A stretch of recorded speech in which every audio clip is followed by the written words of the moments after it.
अन्याय नहीं, तो इनके वाले इनके इनका भाई बैठा हुआ है, आपको मना नहीं देंगे।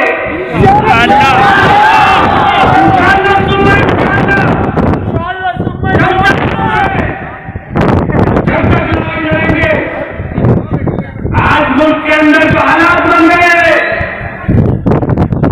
मुल्क के अंदर हालात ऐसे पैदा कर दिए क्या हम अपनी बात भी ना कह सके। गले कटवाई गई सीएम के ऊपर प्रोटेस्ट को कोई लिहाजा नहीं किएगा। ये कौन सा तरीका हो रहा है? ये कौन सा कानून आप लेकर के आ रहे हो कि मुल्क के अंदर अपनी बात को कहने की आजादी भी आप छीनना चाहते हो?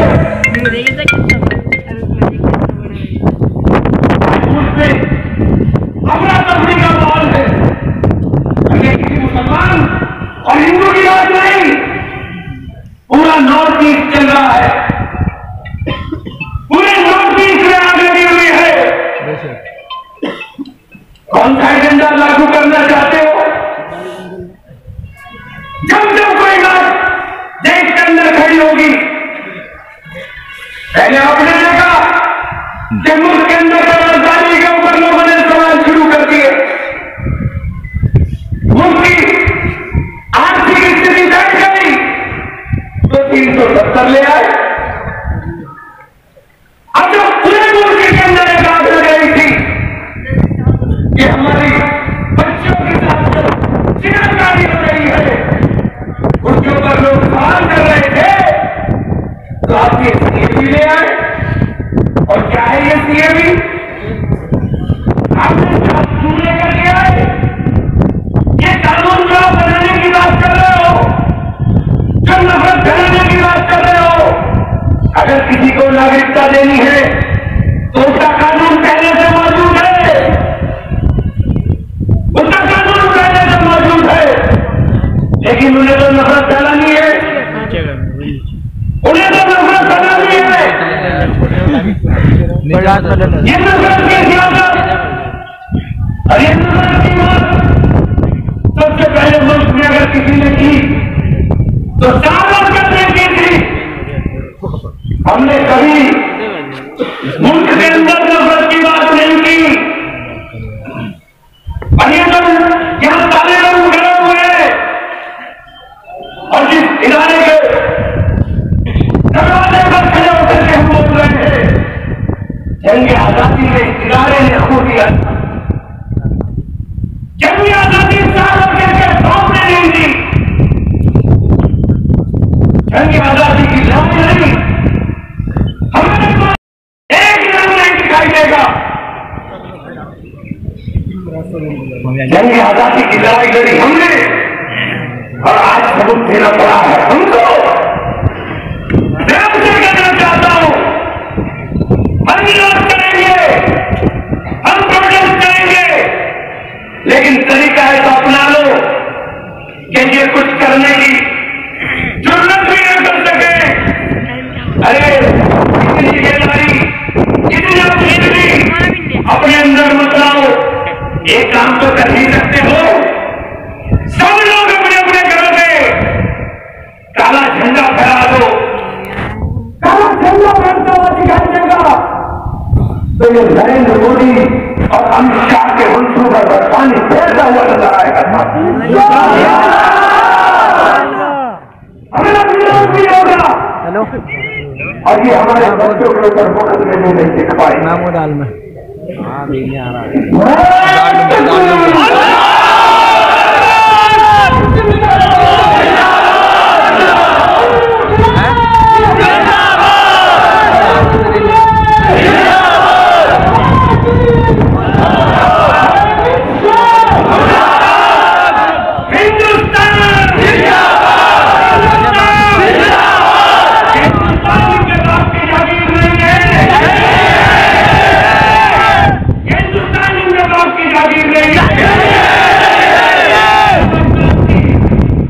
जंग आजादी की लड़ाई लड़कर के आजाद कराई हुई सरजमी है।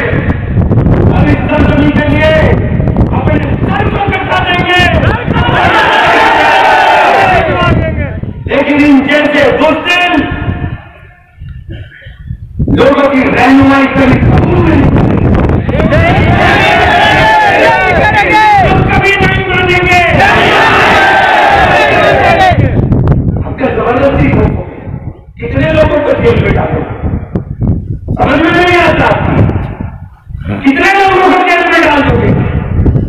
जब चाहोगे तब जेल चलेंगे। लेकिन मेरे बच्चों, तुमसे भी कहना चाहता हूं, कोई काम ऐसा मत करो जिससे तुम्हारे लिए परेशानियों का सबब बन जाए। बेसरकारी फौज हरा नहीं करती।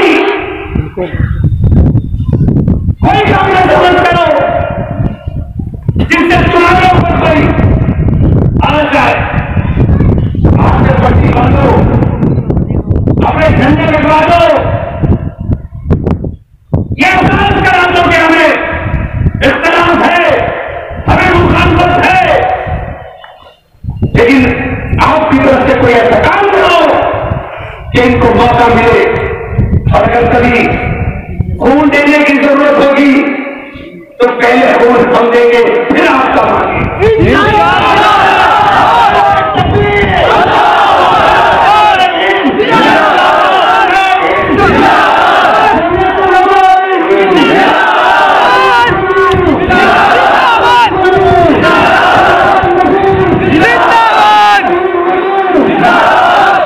मेरे दोस्तों, मैं आप लोगों से यही दरखास्त करना चाहता हूं, और ये जो सीएम आया है और ये जनरल से आ रहा है, हम इसका मुखालफत करते हैं और उसका विरोध करते हैं और बाइकआउट का ऐलान करते हैं कि हम इसको नहीं मानेंगे।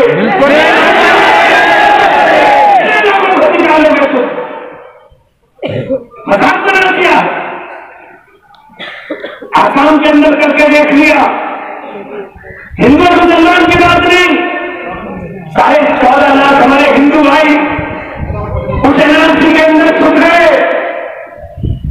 और सारा आसाम सड़कों पर उतरा हुआ है वहां का हिंदू आवाम कि हम किसी भी सूरत में इस सीएबी को नहीं मानेंगे। अरे पूरे फौजी देश दिखाई दे रहे हैं, ये बर्मा नहीं दिखाई दे रहा है। ये बर्मा के अंदर जो पिछले साल हत्याकांड हुआ, जो नरसंहार हुए, वो तुमको नहीं दिखाई दे रहा है, क्योंकि तुम्हारा मकसद किसी को फायदा पहुंचाना नहीं, तुम्हारा मकसद सिर्फ मुल्क में नफरत फैलाना है। हम नफरत फैलने नहीं देंगे किसी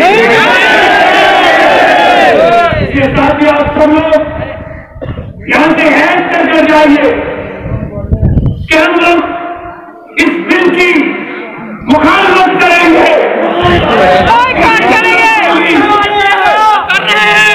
किसी सूरत में भी हम इसको मंजूर नहीं करेंगे। अब मैं नारा लगाऊंगा कि आप कहेंगे आजादी, मैं कहूंगा हमको चाहिए नफरत से, आप कहेंगे आजादी। हमको चाहिए नफरत से,